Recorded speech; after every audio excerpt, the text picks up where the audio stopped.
আজকে আমরা সয়াবিন চাল, আমি চালটা দিয়ে দেবেন। ডিম আমরা নিয়েছি, সেদ্ধ হয়ে সয়াবিনগুলো ঢেলে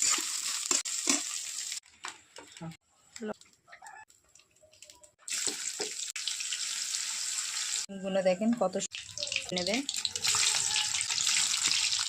দুটো এবার লাল করে ভেজে নেব। আপনারা দেখেন ঘি দিয়ে দিচ্ছি, আপনার ভাত দিয়ে দিচ্ছি, আপনি ভাতে দিয়ে নেবেন।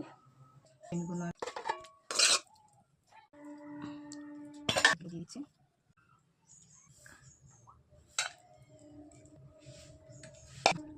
ভাত দিয়ে দেবো। আপনার যেভাবে আপনি খাবেন সেভাবে